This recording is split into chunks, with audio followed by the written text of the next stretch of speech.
the grand winner. Let's go! Let's go!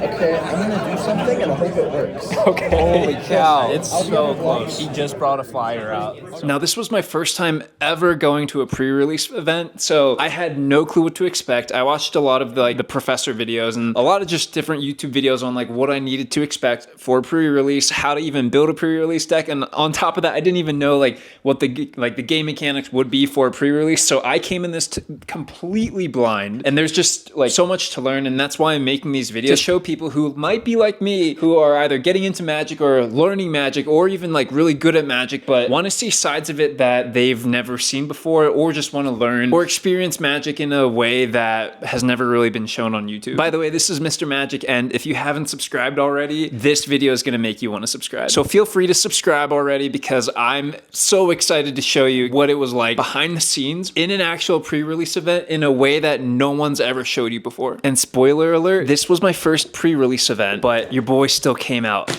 on top. So let's dive in. So in this video, I'm going to show you 9 different things that you need to be aware of if you're ever attending a pre-release, so that you don't make the same mistake that I did. And there's this one guy who showed up who did not realize the exact same thing that I didn't realize, but there's a reason that I still got to go and he didn't. And fortunately, I was a little bit prepared, because I felt super giddy about this event. I was telling my partner, and I told her, I was like, dude, like, I'm so excited for this event. Like, it's gonna be such a fun thing. You know, back then there was Harry Potter movie releases, there's Pirates of the Caribbean movie releases, where you would stay up till midnight to watch that movie release with a big group of people who all wanted to watch that exact same movie. And that type of community just does not exist anymore until I found you guys. And I'm going on a tangent real quick, but like the fact that you guys have such a strong community that thrives off of not only these type of events, but like actually as a community that cares about each other. There's a reason that I love going to local game stores every single week now, rather than staying at home and being a homebody. So going back, I got super lucky. So because I was super hyped and I was just like, yo, let's go. What I did was, the minute that the store opened, I went there. I knew that today was the release day. Again, I did not know that I needed to sign up at that moment, but I still went to the local game store and I told them that I wanted to be a part of the event. But I really went because I was just curious, and I just wanted to ask questions about like, what do I need to do? Like, what should I expect? Like, is there anything that I need to do? And on top of that, what time does it start?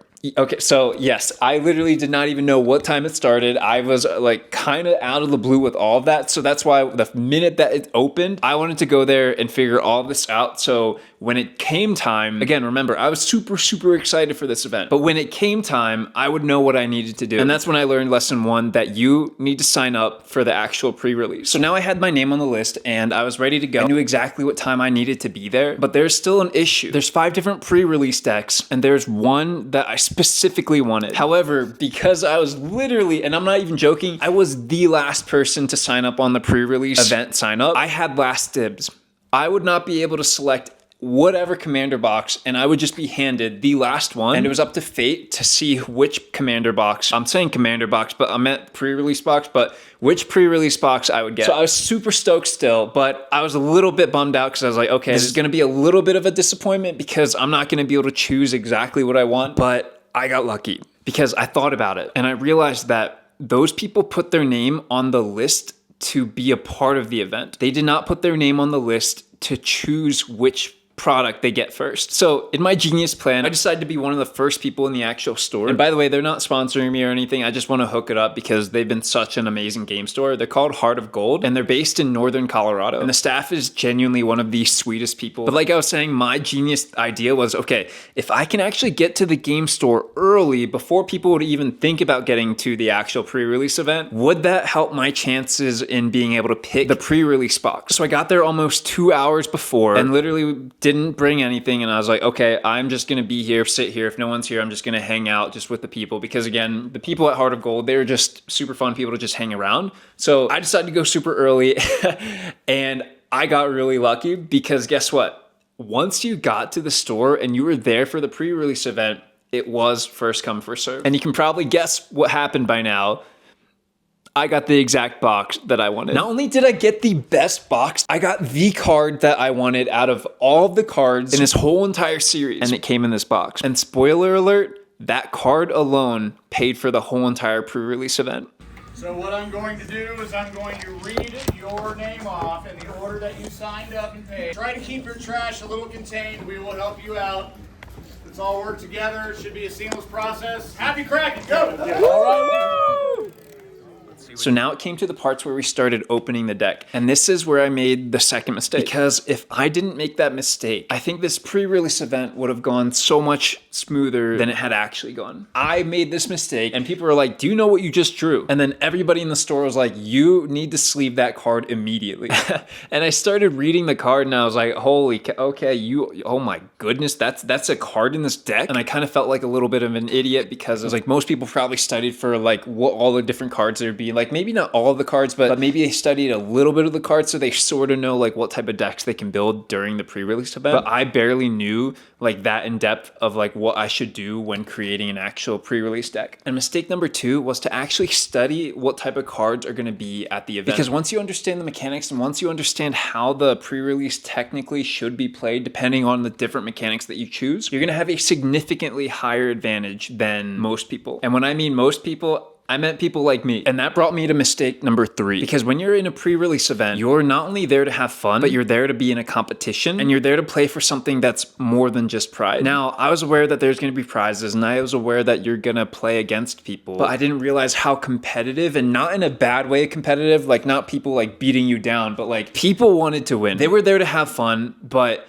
deep down inside, every single person wanted to win. And mistake number 3 is that you are now in a timed event and you need to know how to build your deck fast. And I learned this the hard way because at the end of the actual time that they gave us to build the decks, I literally had my whole entire table helping me sleeve the cards because I read every single card and I was like, oh, that's a cute image. Showed people like, hey, like this is pretty cool. While everybody was sorting it by like mana color, then mana value, and making sure that their mana curve was proper. Like all these different things, they were all very tactical in how they built their deck. So don't do what I did and make sure that you at least understand a little bit about how to build a pre-release deck. And even if you don't know how to build a pre-release deck, like me, that you at least know what you should be looking out for when you're building your pre-release deck. Because if I knew that, I probably would have been done within like 30 minutes. But I spent most of the 30 minutes like opening the packs, looking at each card one by one, reading every single card. And by the time that the 45-minute buzzer hit, I was almost screwed because I didn't really know what type of deck I even had. Now, fortunately,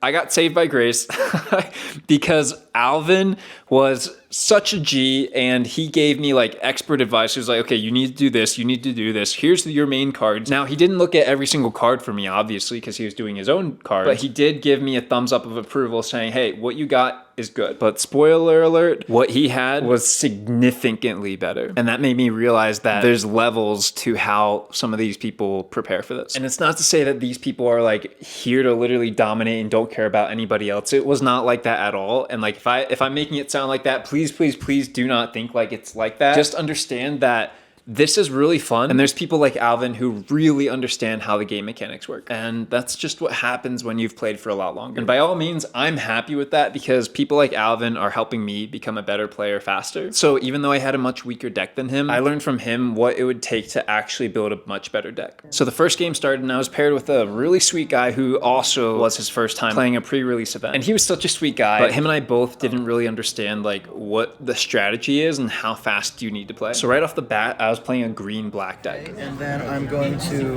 pay, so this dude gets +1/+2 end of turn, it can't be blocked. Okay, so I'm gonna pay 2 mana and play Accumulate Wisdom. I'm gonna chop 3 cards in my library, put one of those cards into your hand and the rest in the bottom of your library in any order. Boy. But if I have 3 more Leslie cards, which I do not. Now this is when I thought that I had the win, but he hung on a thread. And not only did he just hang on that thread, but he made sure that every single time I did something, he had a reply for it. And good Lord, this I feel like was the hardest game I've ever played because I thought that I could win it so easily until I realized that it's not that simple. And people like him who have that type of creativity really knew how to work his deck.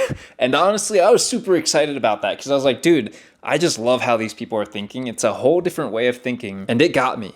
But it got me multiple times. And while he was doing that, I made mistake number 4 because I didn't realize how this type of game style was played. And my buddy Alvin just came up to me and was like, dude, what are you guys doing? And I just got super confused. I was like, what do you mean? Like, this is how we play, right? And he was like, yeah, this is obviously how you play, but you're literally only playing your first game. You see, we had 50 minutes for the game, But when I thought they meant game, what they really meant was series, meaning him and I were supposed to play 3 games, best of 3. We spent all 50 minutes playing literally one single game. And not only that, but that game didn't even finish. You see, I had 10 life, but he only had 2 life. So by default, I ended up winning that game. You see, mistake number 4 is when you're at a Magic the Gathering pre-release event, you need to learn how to play fast. Because yes, fortunately, I did end up getting that win, but you're meant to play 3 games best out of 3. And based off of his deck, if we played 3 games best out of 3 and I learned how to play faster, I would have shut him down much faster and it would have been a much easier game to play. And when you understand the pre-release game mechanics, you'll be able to play a whole lot faster than how I played. So that was it. I got the W, but I thought that was it and I was done and that was the event. And I was like, dude, this was a blast. And then I realized that wasn't even a third of it. You see, this event is like an event that just keeps on giving. Because first, you get the box. You get to do a whole like multiple pack openings. You get to hang out with all your buddies. You get to look at the cards. You get to just have a fun new experience. But then you get to play against someone. But not only that, you're actually playing 3 different series. But I didn't realize that in this next series would probably be the hardest series that I've ever played. You see, there were so many people at this pre-release event and there's only one dude that I was like, please don't make me play against him. And the reason I didn't want to play against him was because I got firsthand experience of how much knowledge this guy had and how if I ended up playing that guy, he would absolutely destroy me. But when the list came out of who my next opponent was, I got so shook that I didn't even film it because of how locked in I had to be. Because this guy was not some random stranger. It was the guy who I literally saw firsthand making his deck. This guy was Alvin. You see, Alvin was helping me build my deck, but I got to see what cards were going in his deck. I got to see firsthand experience of how much knowledge this guy had, and I got to see firsthand experience of how if anybody played against this guy, they would get destroyed. Well, I had a lot of luck today, but this was my most unluckiest moment. And like I said, I didn't record any of it because of how locked in I had to be. Because honestly, I was stressed and I knew exactly what was about to happen. Spoiler alert, it happened. I got destroyed by Alvin. Right off the bat, he beat me the first game with like 16 life left and I had 0. And then second game, I think he had like 19 and I had 0. So series 2, I got destroyed. And that's when I made my 5th mistake. Because if I didn't make that mistake, I would have maybe been able to hang with Alvin just a little bit and be able to put up just a little bit more of a fight. And this is a mistake that I think a lot of you guys need to start learning how to avoid, because once you understand this mistake, you're probably going to be a much harder opponent because you're not just an opponent with a deck of cards, you're an opponent with a sideboard. And that's mistake number 5. Make sure that you understand that you can sideboard. And not only can you sideboard, but understand how you can sideboard and make it fast. And what I learned from what sideboarding is basically you can use your other cards that you didn't actually put into the deck and you can replace them for that next game. You see, I was playing a green-black deck, which was pretty good, but I realized that after playing with Alvin, it could have been significantly better. So fortunately, Alvin taught me how to sideboard and said, hey, like if you play a green and red deck, I think your deck would be really, really ridiculous. So what I ended up doing is, because he beat me so quickly, we still had like 20 minutes left. So I sat down, I looked at all of my red cards, and I literally put every single red card that could possibly be in that deck. I put it in that deck. I got rid of all of my black basic lands, put all the red basic lands in. And at this moment, my confidence was extremely high because I understood how to sideboard and I understood that my deck was good, but Alvin helped me make my deck significantly better. So right before I started playing the 3rd game, I made mistake number 6. And if I didn't make this mistake, I would have been a whole lot less stressed. And that's to bring a backpack or a box to put your game mats, to put your extra cards that you got that you're not using, to put your tokens or whatever you want to put in, or even to bring food, but to just have something to store. Because I was holding everything like that and I was walking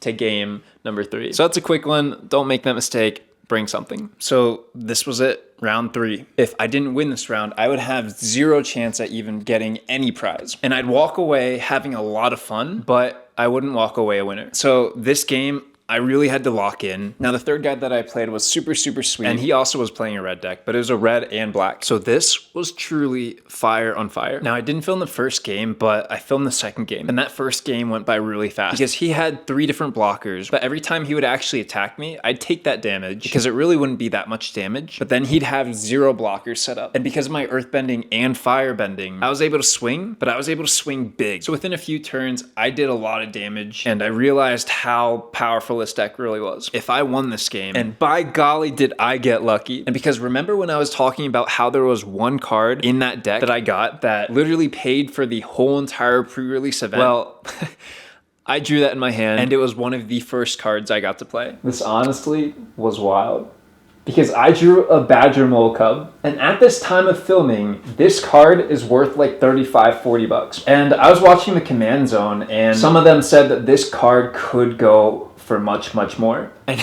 And I'm just shook that I got it. So like I was saying, I got to play that card right off the bat, and stupid of me, I didn't really understand the power of it because I could have got so many more things out faster and I could have won a whole lot sooner. But like I was saying, guys, I'm learning Magic and I'm starting to learn like how the mechanics work so that next time I end up playing a card like that, I know how to actually use it. And that is absolutely going into my Avatar Commander deck. And I'm not gonna lie, but when I made this sealed deck as a red and green, it made me really enjoy how I can Earthbend and Firebend at the same time. And by golly, that is such, for me personally, I think that is like one of the strongest types of Commander decks that I could build. So let me know in the comments, by the way, because I might be completely wrong, but I think that if you can Earthbend and Firebend as a red and green mana-based commander deck, I think that that could be a pretty strong deck. And at this moment, you can see I had a lot of creatures on board, and he only had 2. So it felt like the last game, and I took him out in one big swing. So this was the moment. Heart of Gold had finally finished all of the games, had put all of the rankings together, and figured out who was the champion and who else was going home.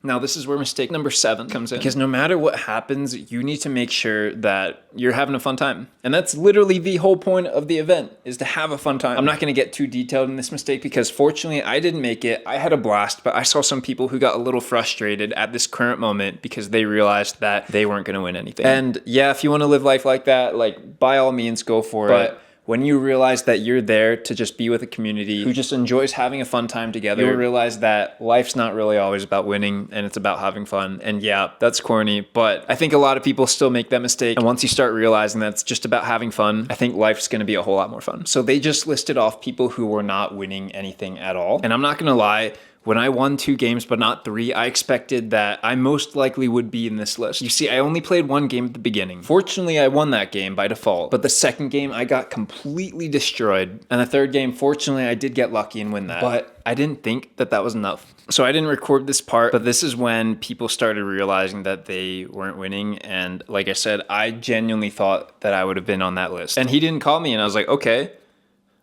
what? So I was pleasantly surprised to realize that even though I had so much fun, I had a blast, and whatever happened, I just had such a great experience. At my first ever Magic the Gathering pre-release event, I wouldn't matter if I won or lost. But while they were naming all the people who won the lower level prizes, I ended up making mistake number 8. I'm still kicking myself that I made that mistake. This is something that shouldn't happen at all when you're at a local game event and when you're with the local community that all have the same interest as you. And mistake number 8 is to get the contact information of people that you genuinely enjoyed hanging out with. Because even if it was your first time playing, that person could end up being such a cool person and such a cool friend. And when we're in such a digital world, having a local community, I think, is like one of the most therapeutic, and not in like some woo-woo way, but it just makes life a whole lot happier. So please do not make this mistake. And if you meet someone cool, get their contact information, get their Instagram, whatever you think, and maybe reconnect with them in the future, because local community in this digital world, I think, is everything. All right. We got next Alyssa Hernandez at 26th place. Thank you, guys. There you go. Thank you. All right. Next we got Liam Hess at 25th. Yeah, congrats, man. Thank you. At 24th we got Michaela Palma. Good job. All right. We got Cammie Colquitt. Woo! Go Cammie!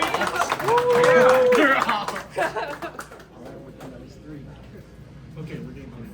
Oh. 23rd, there you go. Thank you. All right, Marat. We got you at 22nd place. Let's go! That's sick, though. I didn't expect it. This is sick.